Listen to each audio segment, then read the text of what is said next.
There were two kinds of rule in my grandmother's house. They were the ones she'd explain to you. Spill the salt, she'd tell you why and what to do about it. Those are the famous ones. Everybody's still got those. And then there were the other ones. The ones where she'd just get up out of her chair, cross the room and move something. Take a thing off the bed. Turn a thing around. Set a thing down on the counter instead of putting it in your hand. Never said a word about it. Never explained. Just fixed it and sat back down like nothing had happened. I didn't think a thing of it as a girl. You don't. Your grandmother's house has its own weather and you just live in it.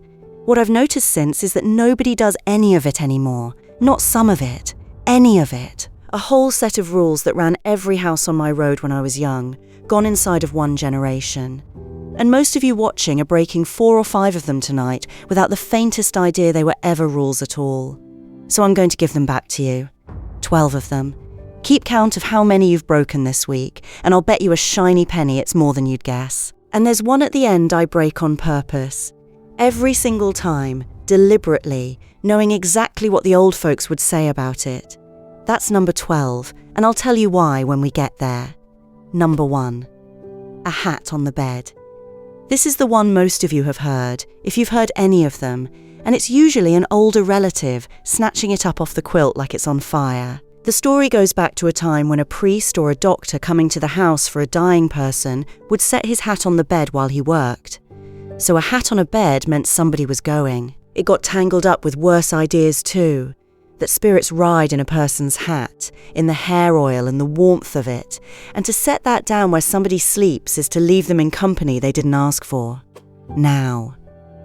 My mother-in-law has thrown her hat on a bed every day of her natural life. Hers, mine, anybody's. She's never believed a single one of these, not one, and she'll tell you so at length if you give her the opening. And that woman has outlasted very nearly everybody who ever warned her about it and shows no sign of slowing down. So there's your first one and your honest answer with it. I move hats off beds. I'm not going to pretend I don't. But I've also watched a woman spend 50 years proving me wrong about it, and I'd be a liar to leave that part out. Number 2. Peacock feathers in the house. You'd think a peacock feather is just a pretty thing to put in a vase. The old folks would have had it out the door before you got your coat off. Because of the eye. That's the whole of it. The eye in the feather. It was called the evil eye, and to bring 100 of them into your house and stand them up in the parlour was to invite 100 watchers in to sit and look at your family all day long. Some houses wouldn't have anything with an eye pattern on it. No feathers, no fabric with those spots woven in. And I'll grant you the old folks may have been reaching on that one. But go and look at a peacock feather up close in a dim room sometime, and tell me honestly that it doesn't look back. Number 3. A garden tool carried through the house. This one has vanished so completely that I doubt one person in 100 has heard it. You never carried a hoe, a rake, a spade, an axe, anything you worked the ground with, in through one door and out through another. Never carried it through the house at all if you could help it. Part of that is plain sense, and you know how I feel about plain sense dressed up as a rule. You don't drag a muddy hoe through a woman's kitchen. But underneath it was something older and colder. A hoe belongs to the dirt. It's a digging thing. And to walk a digging tool through the rooms where your family lives and sleeps was to walk a grave through your house. And the old folks believed you'd be digging one soon enough. If you'd already done it, you went back out the same door you came in by. Never through. In and back out the way you came. Number 4. A calendar hung ahead of its time. Here's a small one, and I love the small ones, because they're the ones that survive in a family long after anybody remembers why. You don't hang the New Year's calendar before the New Year. You don't flip the page to the next month before that month arrives. You don't count time you haven't been given yet. That's the whole belief. Right there in one line. To hang next year on your wall in November is to assume you'll be there to see it. And the old folks were very careful about assuming that out loud. My grandmother kept the new calendar in a drawer until the year turned. Not in a hurry, not superstitious about it in any way she'd admit to. It just stayed in the drawer. Now let's get out of the house, because a good half of these you break out in the street. Number 5. Splitting a pole. 2 of you are walking along together, talking, and there's a signpost or a tree or a lamppost coming up, and you drift to one side and your friend drifts to the other, and it passes between you. That's splitting the pole, and where I grew up, it was a real thing you did not do. Something had come between you. That's the reading, plain as day. And it meant a quarrel, or a parting, or a friendship that wouldn't last the year. But there's a fix, and it's the best sounding fix in this whole business. The second it happens, one of you says bread, and the other one says butter. Bread and butter. Because you're saying, out loud, to whatever was listening, that the two of you belong together and don't come apart. I have heard grown men in this town say it without breaking stride in the middle of a conversation about a truck transmission. Number 6. 3 on a match. 3 people lighting their cigarettes off one match. Almost nobody smokes now the way people used to, so this one's just about extinct, but for a good long while it was iron law. Most folks will tell you it came out of the trenches in the war. 1 match, 3 men, and a sniper had all the time in the world to sight in on that little light before the third fellow was done. That's the version everybody knows. But the belief is older than the war, and the story goes that a match manufacturer helped it right along, seeing as it meant people bought more matches. Which tells you something about how a superstition gets made, and I'll let you decide which version you believe. Either way, the third light was the unlucky one. You blew the match out and struck a new one for the third man. And a lot of men who'd have laughed at every other rule on this list would not, under any circumstances, take that third light. Number 7. Passing on the stairs. You're coming down, somebody's coming up, and you squeeze past each other on the staircase. Everybody's done it. Nobody thinks twice. You did not do that in an old house. It was bad luck for both of you, and worse, it was a quarrel waiting to happen. 2 people crossing in a narrow place, going opposite directions. The rule was that one of you waited. Whoever was closest to the bottom or the top stepped off and let the other through, and you never crossed on the stairs themselves. If you did it anyway, you crossed your fingers. There's a stranger version where the 2 of you have to stop right there, mid-staircase, and cross fingers at each other before you go on, which is a very peculiar thing to do to a delivery man. Number 8. Sweeping over somebody's feet. Now, I know. I've had a good deal to say about brooms in my time, and I'm not going back over that ground. But this one is its own rule, and it's a good one. If you're sweeping and somebody's standing in your way, you do not sweep across their feet. Ever. Because to sweep over a person's feet was to sweep away what was coming to them. And the reading depended on who was standing there. Sweep over a young woman's feet and she'd never marry. Sweep over anybody's feet and they'd never have a house of their own, or never get where they were going in life. You told them to move. You didn't just sweep around them, either. You made them pick their feet up.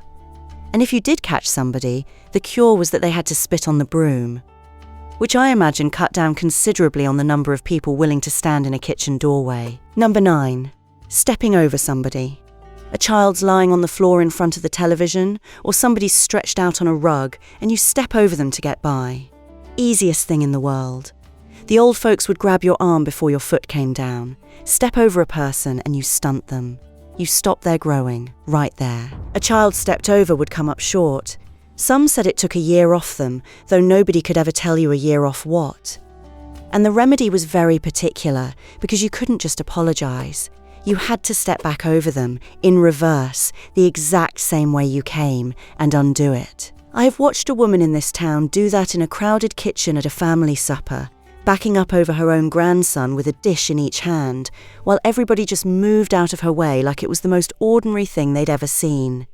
And in that kitchen, it was. Number 10. Watching somebody out of sight.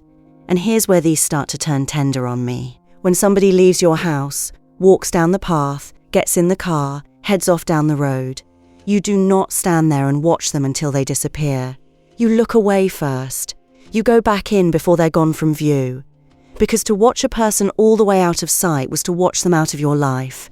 That's how it was told. If your eyes follow them until there's nothing left to see, you're seeing the last of them, and you'll not see them again.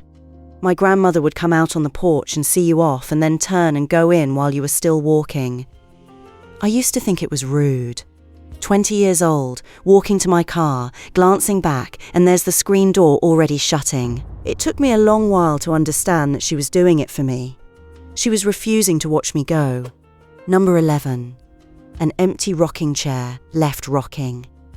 Every one of these so far you can shrug off. Here's the one that gets people. You never leave a rocking chair rocking with nobody in it. You put your hand out and you still it. Because an empty chair in motion was believed to be occupied. That something had sat down in it, and rocking is what a chair does when it's carrying somebody. Some said you were inviting a spirit to come and take the seat, and that a rocking chair going by itself meant one had already accepted.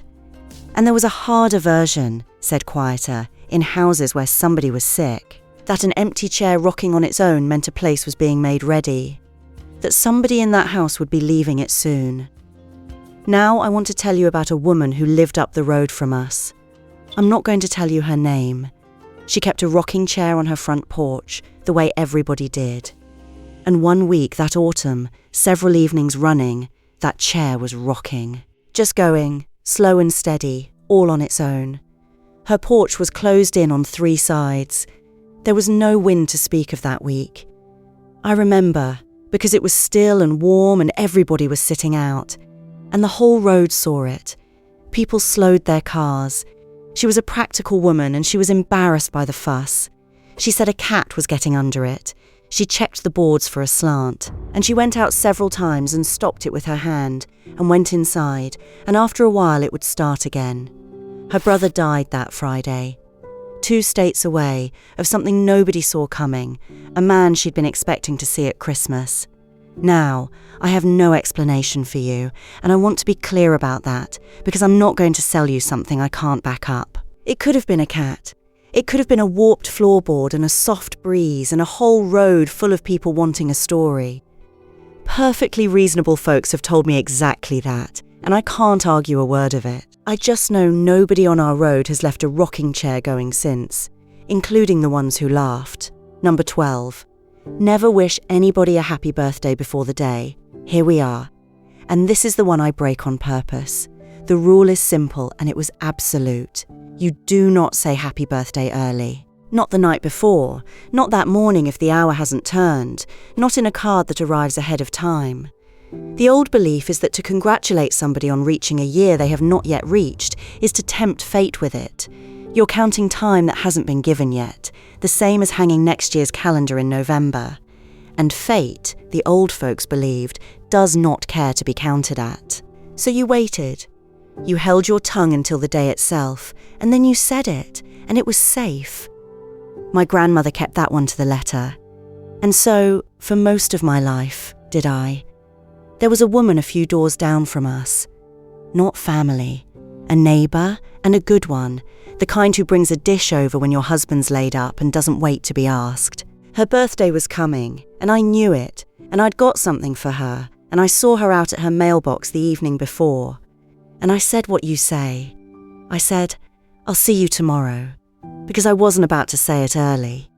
That's not how I was raised.